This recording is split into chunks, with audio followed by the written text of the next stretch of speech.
Yeah. So I think in the last class we had some technical issues. That's why I could not able to complete the things properly. Just I will take another class on the same thing what I just discussed in the last class. Okay. So I think Okay. in the previous class we were discussing regarding the Newton's method. So quickly I will just go through the what are the basic steps involved in Newton's method, and later onwards I will take for the problem.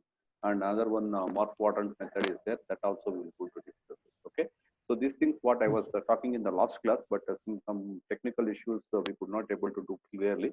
That's what I told. I will going to repeat the same thing in the next class also. Okay. So we're going to start it now. See, this is a Newton method. What happens? Uh, this is the one which is used for minimization of multivariable function. So for this, let us consider a quadratic approximation of the function f of x at x is equal to xi using the Taylor series of expansion. So we know what is the Taylor series of expansion. So f of x at x is equal to xi. So that is a quadratic approximation. We will go into expand it in the form of a Taylor series, right? So for that, we will going to get a function f of x is equal to f of xi plus the gradient of f of I transpose x minus xi plus half into x minus xi to the transpose into j. J is called as the Hessian matrix. Hessian matrix and x minus xi. So this ji or jxi is called the matrix of second partial derivative. What also we call it as an Hessian matrix. And this Hessian matrix is is used for evaluating the function at the point xi. Right? By setting the partial derivative of equation 6.95 equal to 0 for minimum of fxi, we obtain. So this is a differentiation what we will going to do for the x with respect to j and equate it into 0. And equating, that means equation 6.95 and 6.96 what they have written will going to give this equation. This is a very important equation for us, 6.97. And here the Hessian matrix is a non-singular and can be solved to obtain an improved approximation x is equal to xi plus 1 as this form. So this is what we have discussed in the last class. So regarding the Newton's method. So since the higher order terms have been neglected in the equation 6.95, 6.98 can be used to iteratively to obtain the solution for x. So this is the equation what we generally 6.98. Xi plus 1 is equal to xi minus inverse of the Hessian matrix multiplied by the gradient of fi. So this is the most important equation is of a Newton's method. Okay, so using this, so we will go into by just iterative process by keep on checking the value of the function f of I with whether it is optimal or not. So if this not satisfies the optimal condition, so then we will going to have another one iteration until the optimal solutions are obtained. This is what we just discussed in the last class. Okay. So the sequence of points x1, x2 to x5 plus 1 can be shown to converge to the actual solution x bar from any initial point x1 sufficiently close to the solution x bar provided j1 is a non-singular. It can be seen from that Newton's method uses second partial derivative of the objective function is also called second order method. Okay, so this is the basic steps which are involved in the Newton's method. Okay, so now let us start now. So show, of course, this is not required for you. Show that Newton method finds minimum quadratic equation not required. I will directly take you to the one problem over here.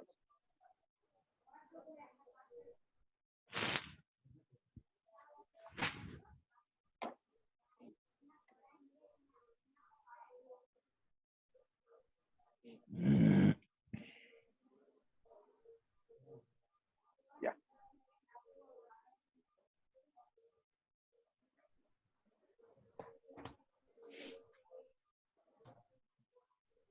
yeah. Please make a note of this problem. This is minimize f of x1 comma x2, minimize function f of x comma 1 x1 comma x2, which is equal to x1 minus x2 plus 2x1 square plus 2x1 x2 plus x2 square by taking the starting point as x1 is equal to 0 0 by Newton's method. by Newton's method. So this problem will be asked for 6 to 8 marks in your exam. Okay, simple problem. So I think I just explained this in the last class, but still we had some technical issues. They have video problem and audio problem also in the last class. So I was just going through this once again. Okay. So this is the function. Function is x1 minus x2 plus 2x1 square plus 2x1 x2 plus x2 square. So now we are taking that starting point as 0, 0, and we had to get this problem by using Newton's method.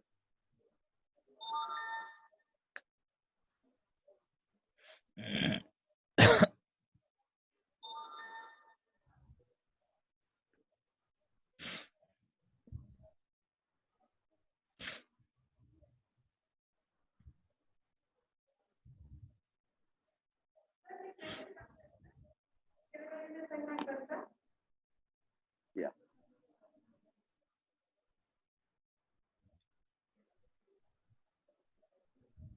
Yeah. Now what we do is to find x2, we require inverse of a Hessian matrix. Okay. So how to find out the inverse of a Hessian matrix? So first thing what we had to do is we had to get J1. J1 is Hessian matrix. So since the function is of two variables, so the Hessian matrix will consist of 4 components. So you can see the Hessian matrix. You can write this component Hessian matrix over here.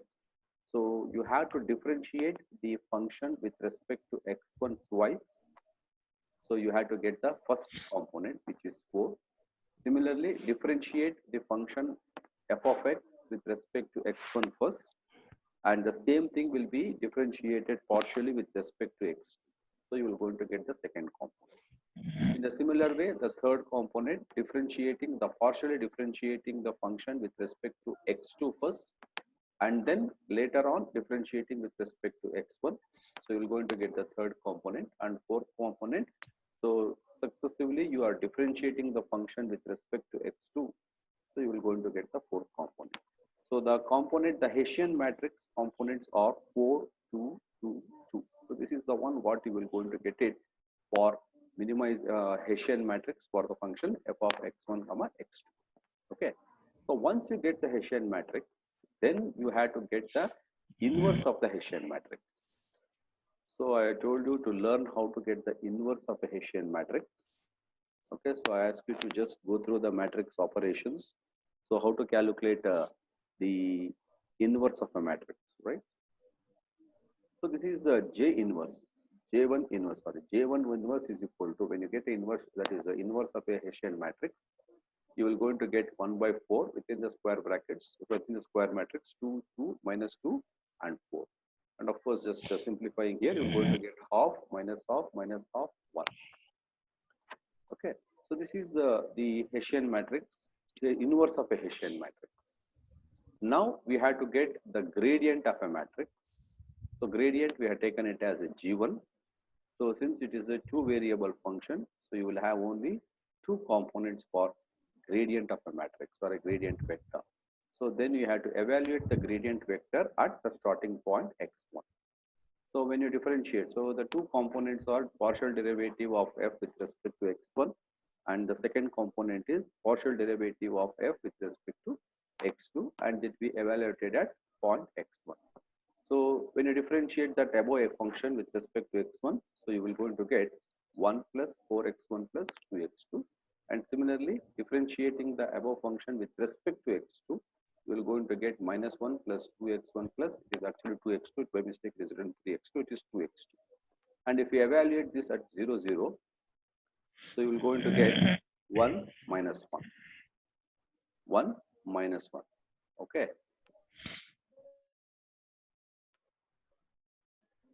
So this is the gradient of a vector, what you will going to get for the corresponding function. Now, what is the expression for, according to Newton's method, the x2, the new value of x2, x will be taken as x2, which is equal to x1 minus inverse of a Hessian matrix multiplied by the gradient vector g1. So here the starting point is 0, 0, in minus inverse of a Hessian matrix we have got half minus 1 multiplied by the gradient vector 1 minus 1. So when you evaluate this, when you do the matrix operation for this, so what ultimately the result will going to get it as a minus 1 3 by 2 or 1.5, whatever you got it. Okay, minus 1 3 by 2. So this is the result of x2, what you will going to means a matrix operation, what you will going to get it, right?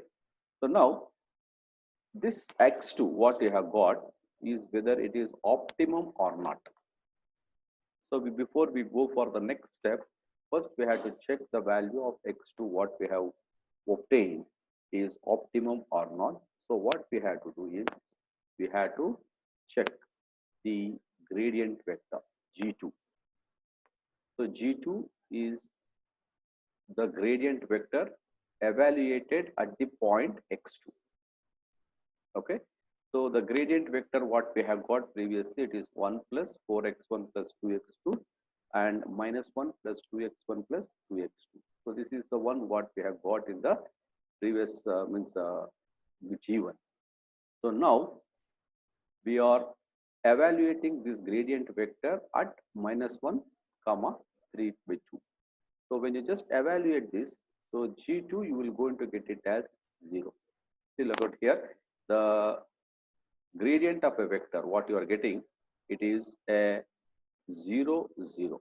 So 0, 0 means it is the value of g2 is 0, 0 at the new value of x2 minus 1 3 by 2. So now as g2 is equal to 0, x2 is the optimum point. Thus the method has converged in one iteration for this quadratic function. So this is how we will going to start evaluating. See, once, yeah,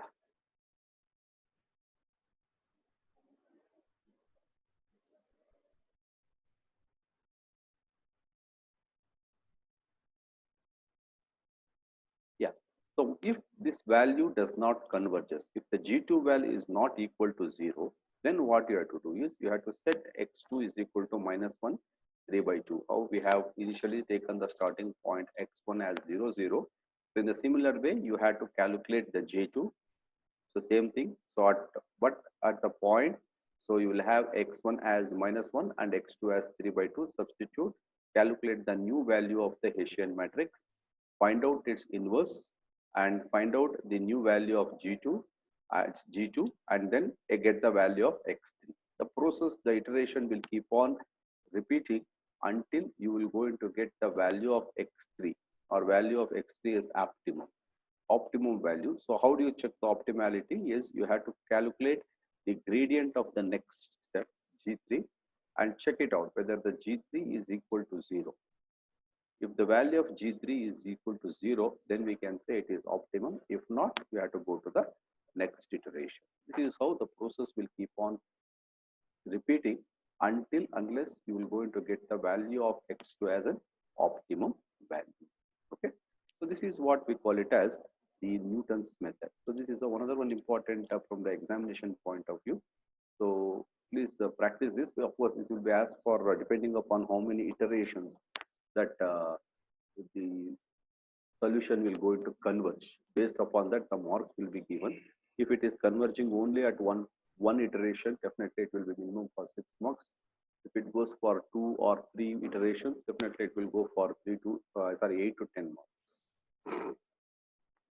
Okay. So this is the Newton's method. So only thing what you had to learn here is how to find out the inverse of a matrix. So once you get how to calculate the inverse of a matrix, then the problem, this method is very, very, very simple. Okay. So please learn how to do the matrix operation, and also calculate how to calculate the inverse of a matrix, which is very much required for this problem, right?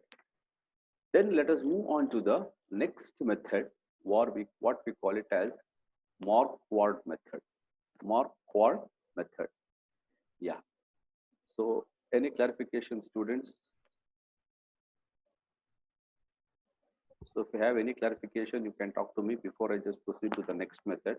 So because of some technical issues, I could not able to do clearly in the last class. Yeah, Mithul, No, sir. you got it? Okay, this is what Yes, sir. we had in the last class. We had this problem. Sandesh, did you understood? Yes, sir. Okay, so please keep on practicing this. Unless you practice, you don't learn. Just watching the video, it is a to a certain extent you can understand, but you have to practice these problems. So because all are numerical based methods here, so lot of calculations will be there. You should know how to operate your calculators correctly. Matrix operations you have to learn properly. All those things is very much required over here. Please practice these problems, and if you have any clarification, you can come to me. Okay. Before I just proceed to the next method. Any doubts? Shall I move to the next method? Yes, sir. Okay. Yes, sir. Right. So the next method is Marquardt method. Of course, this also I discussed in the last class. Let us just go back once again. So this Marquardt method is again it is a method which lies between take the advantages of both the steepest descent, that is Cauchy's method, and Newton's method, where the design vector will converge very fast and also very close to the optimum point. And of course, it is an iterative process, and the modified version of Marquardt method can be described as follows. So look at the steps over here. So start with an arbitrary initial point x1 and constants alpha 1, c1, and epsilon c2 and epsilon 1. So their values in the order they have given here. So alpha 1 can have the value of in the order of 10 to the power of 4, whereas C1 the value will ranges between 0 and 1, whereas C2 value will be always greater than 1, and epsilon value will be in the order of 10 to the power of minus 2. Okay. So first you have to start with these arbitrary initial point and the constant values, and you have to set the iteration as number 1, as I is equal to 1. The second step is compute the gradient of the function, grad of f of I. So at particular point in the sense at an initial point x1, you have to calculate the value of the gradient of the function, right? Next, the third step is test the optimality of the point xi. So if see that symbol what they have given over here, okay, so that corresponds to a norm of a gradient. So I don't know whether you have learned the norm or I don't know. So please try to get how to calculate the norm, or if you still, I want you people to learn to just explore how to calculate that norm of a gradient of a vector. Okay. So if you don't find in the next class, I will explain how to do that. Okay. So please try to explore how to solve the norm. How can we get that? This is called a norm. Please remember the two parallel lines. If a gradient has been a gradient of a function has been enclosed with the two lines on either side, that represents a norm of a gradient. Okay. So if they say the norm of the gradient is less than epsilon value, then we can consider the design variable xi as an optimum, and you can stop the process. Okay, so if the value of the norm of a gradient of a function is less than epsilon, then we can consider the xi as an optimum and we can stop the process. If not, if it is not less than the epsilon value, then we have to proceed to the step number 4. So what does step number 4 says? So step number 4 says find new vector xi plus 1 as xi plus 1 is equal to xi plus si. Okay. So what is SI? So SI is nothing but here xi minus ji. J means again a Hessian matrix plus alpha I into I to the power of inverse into gradient of f of I. So this is what they say the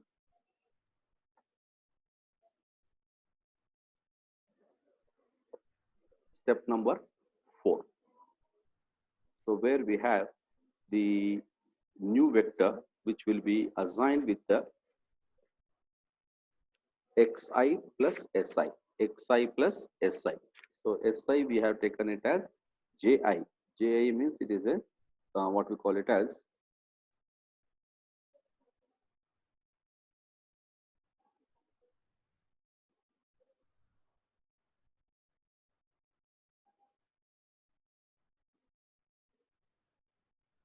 yeah the Hessian matrix, and compare the values of fi plus 1 and fi. If fi plus 1 is less than fi, go to step 6. If fi plus 1 is less than fi, go to step 6. If fi plus 1 is greater than or equal to fi, go to step number 7. So let us take the first condition here. Fi plus 1 is less than fi, go to step 6. So in step 6, what happens? Alpha I plus 1. Alpha I plus 1 is equal to C1 into alpha I, where I is equal to I plus 1, and go to the step 2. In the sense, in the step number 1, we are going to set alpha I plus 1 as C1 into alpha I. And then we have to go to the step number 2. If the value of f of I plus 1 is greater than or equal to f of I, then we will move to the step number 7. In the step number 7, we are setting alpha I is equal to C2 into alpha I, and go to the step number 4. So this is how the process will be repeating, and we will going to get the values of the variable xi until you are going to get the optimum values. The process will keep on repeating. Okay. So this is the procedural step for the Mark quadrant method. Okay. So we will going to discuss one simple problem on this. Then it will be easy for you to understand how this method can be implemented. Okay. So let us take a problem over here. So the problem is minimize a function f of x1 comma x2 is equal to x1 minus x2 plus 2x1 square plus 2x1 into x2 plus x2 square from the starting point x1, which is equal to 0, 0, using the Mark quadrant method with the values of alpha 1 given as 10 to the power of 4, c1 is 1 by 4, c2 is 2, and epsilon is 10 to the power of minus 2. So these values will be given at the beginning of the in the problem statement only. So now you have to use the Mark quadrant method and you have to minimize the above function. Okay. Let us start with the iteration now. So let us start with the solution. Let us start with the first iteration number I is equal to 1. So in this iteration 1,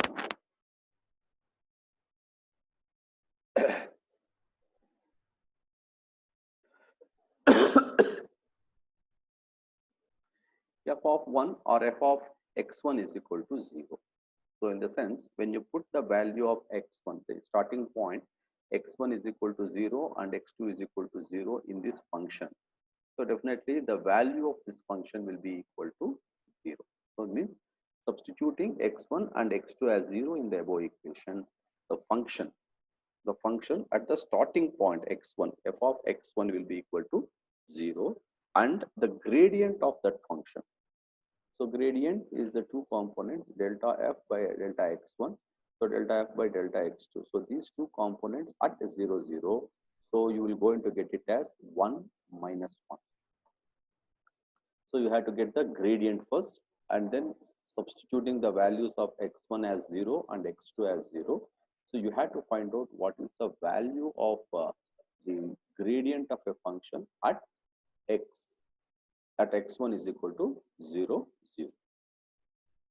So once you get that value, then you have to get the norm. So how do you get the norm of a matrix? This is a very important thing over here. So this is what I want you people to learn now.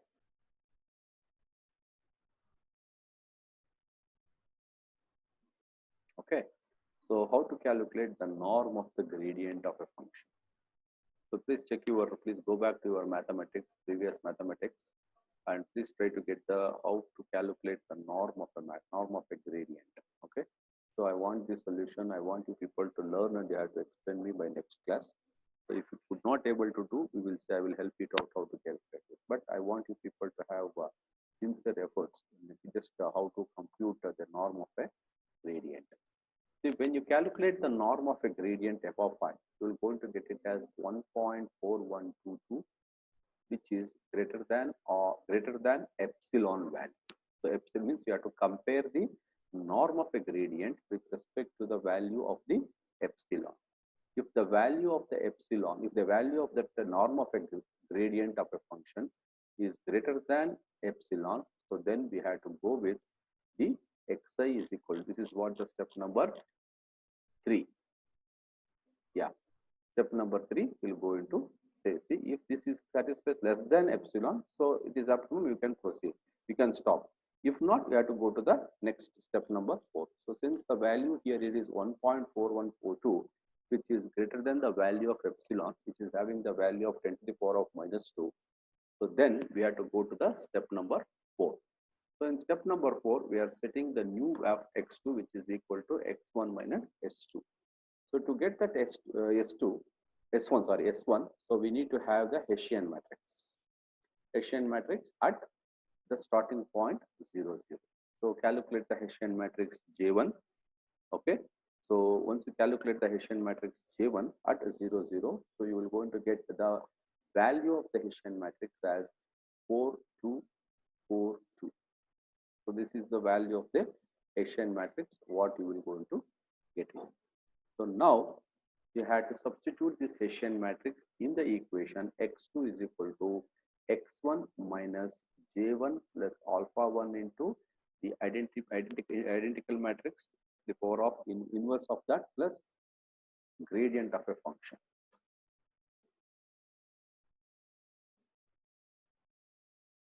Okay. So now we are adding this 0, 0 and 4 plus 10 to the power of 4, alpha 1 value is 10 to the power of 4, we are adding to the J1, okay, 2, 2, and you are adding only to these two values, 2 and 10 power of 4. See, these are all the matrix operations I want you people to learn. That's what I will keep on telling you from the day one. Matrix operations, you have to learn. Until unless you learn, it's not easy to get the solutions in the module 3. Module 3 specifically, the matrix operations are very important. Okay, so this is inverse of that. 1 minus 1 is the gradient of a function, right? So then we will have the, when you just do the matrix operation, so this is the answer what you will going to get, 10 to the power of -4. Okay, so now, so substituting the value of x2 in that function f of x, in this value function f of x, then you will going to get this value as -1.997 into 10 to the power of -4, which is less than the function f1. So function f1 was 0. So here we are getting it is 10 to the power minus into 10 to the power of -4. So we set alpha 2. See, this is what the step number 5 and 6 will say. See, if fi plus 1 is less than fi, go to the step 6. If I plus 1 is greater than or equal to fi, go to the step number 7. So for our case, the first one, that is fi plus 1 is less than fi is the one which will go, and will go to the step number 6.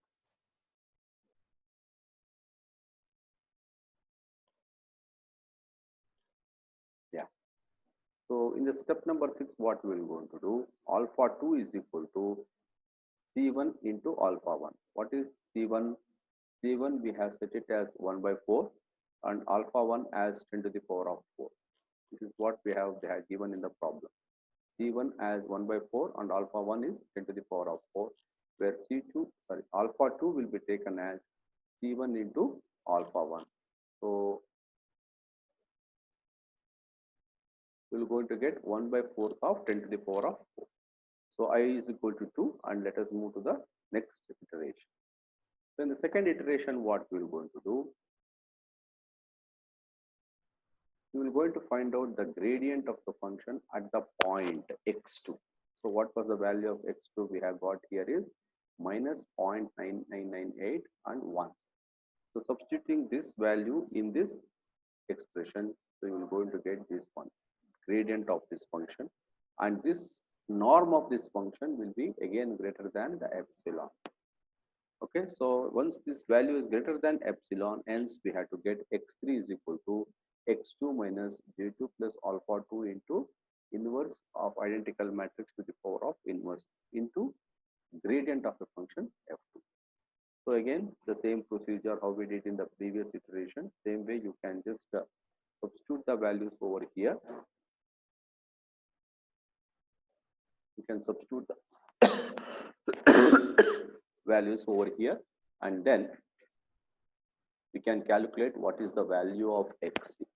So only thing what you have to do is you have to learn the matrix operation. So everything is matrix only here. So please try to understand and try to revise back your matrix operations here, right? So the value of x3, what you will going to get it will be minus 4.9958 into 10 power of minus 4 and 5 into 10 power of minus 4. So this is the x3 value you will going to get it. Once you get x3 value, okay, then we had to find out what is f of x3. F of x3 by substituting the values of, by substituting the values of 4.9958 in 10 power minus 4 as x1 and x2 as 5.00 into 10 power minus 4. So substitute those values in that function and calculate, that is function f of x1 comma x2. So you have to substitute there, and then you have to compute what is f of x3.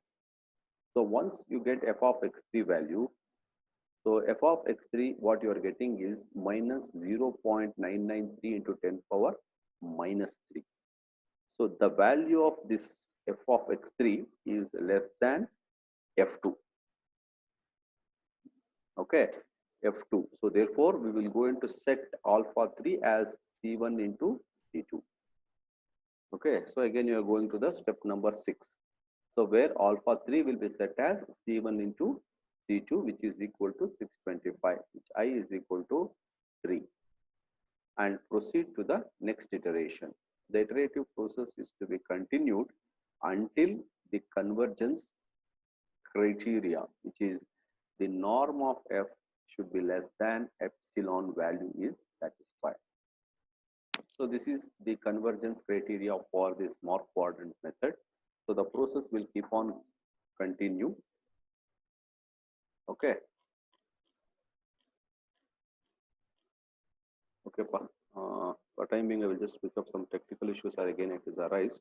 I will just close it off now, and I will just come back to you once again. Okay. Bye.